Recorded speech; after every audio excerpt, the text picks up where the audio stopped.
तर मोठेगावकरच्या क्लासेसला कुलूप लावलं गेलेलं आहे। संपूर्ण राज्यभरातील क्लासेस बंद केले गेले।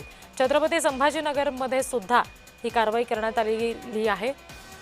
मोठेगावकरचे क्लासेस जे आहेत ते ठिकठिकाणी अनेक ठिकाणी राज्यभरात आहेत आणि सगळ्या क्लासेसला आता कुलूप लावलं जात आहे।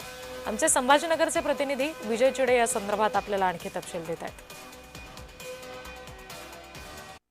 नेटचा पेपर फुटला असल्यामुळे संपूर्ण देशभरामध्ये यांनी खळबळ उडालेली आहे।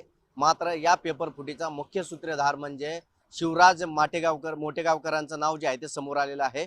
छत्रपती संभाजीनगर सह अनेक राज्यभरामध्ये त्यांच्या अशा पद्धतीचे क्लासेस जे आहे ते उभे आहे। हे आरसीसी क्लासेस आहे। मोठेगावकर यांचे हे क्लासेस आहे। टोलेजंग बिल्डिंग जे आहे या ठिकाणी जे आहे ते त्यांचे क्लासेस सुरू असायचे छत्रपती संभाजीनगरमध्ये।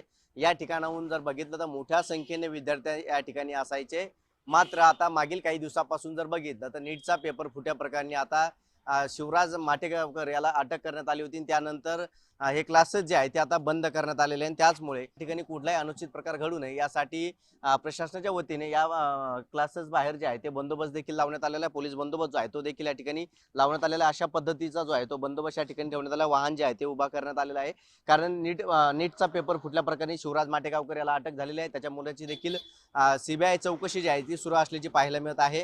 आणि काही वेळा जे आहे ते सीबीआयचं काही पथक जे आहेत ते या ठिकाणी येऊ शकतं असं देखील सांगितलं जात आहे। कारण संपूर्ण जे क्लासेस त्यांचे ज्या ठिकाणी सुरू होते त्या ठिकाणी पथक जे आहे ते चेक करत असल्याचं पाहायला मिळत आहे। त्या क्लासेसवरती धाड देखील टाकून त्या ठिकाणून काही कागद पुरावे येतात का याची देखील चौकशी जी आहे ती सुरू असल्याचे पाहायला मिळत आहे। मात्र आता हे क्लासेस जे आहे ते बंद स्वरूपाचे आहे। त्यामुळे आता या ठिकाणी हजारो विद्यार्थ्यांचं जे आहे ते मोठं नुकसान झाल्याचं देखील आपल्याला समोर येत आहे।